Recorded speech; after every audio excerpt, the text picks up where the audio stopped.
खानेवाल कच्चा खो के हल्का पीपी 209 में भी पोलिंग का अमल जारी है। पोलिंग का अमल शाम 5 बजे तक जारी रहेगा। इसी हवाले से मजीद जानते हैं वहां पे मौजूद अपने नुमाइंदे ज़ीशान मलिक से। जी ज़ीशान, बताएगा क्या सूरत हाल है इस वक्त?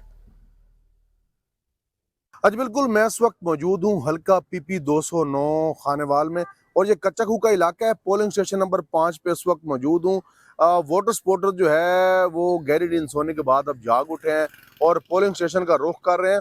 अब अगर यहाँ पे बात की जाए उम्मीदवारों की कि सबसे बड़ा मार्का किन उम्मीदवारों के मबैन है, तो कुल 15 उम्मीदवार जो है मध्य मुकाबला है, लेकिन सबसे ज़्यादा जो टफ मुकाबला है यहाँ पे, ज़ोरदार और कड़ाकेदार मुकाबला है, वो पाकिस्तान मुस्लिम लीग नून के चौधरी ज़ियाउर रहमान, पाकिस्तान तरीके इंसाफ के एडवोकेट हुमायूं खान और इस्तेकाम पाकिस्तान के प्रेसिडेंट अब्दुल अलीम खान के माबैन है।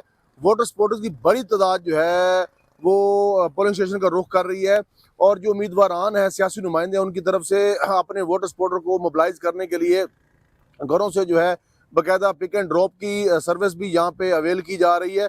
अब देखना ये होगा कि शाम तक जो है हक राय दही जो इस्तेमाल होता है उसका रिजल्ट क्या आता है, कुछ भी कहना कबल अज़ वक्त होगा। बहरहाल मुल्क के दीगर बड़े शहरों की तरह यहाँ पे भी मोबाइल सर्विस जो है वो काफ़ी मुतासर है, जिसकी वजह से वोटर्स भी परेशान हैं। और सिक्योरिटी की अगर बात की जाए तो सिक्योरिटी के फुल प्रूफ इंतजाम हैं, और किसी भी नाखुशगवार वाक़े से निपटने के लिए पुलिस की भारी नफरी चाको चौबंद दस्ते जो है वो हर वक्त यहाँ पे दस्तयाब हैं। और शाम 5 बजे तक जो है ये पोलिंग का अमल, वोटिंग का अमल जारी रहेगा। जी।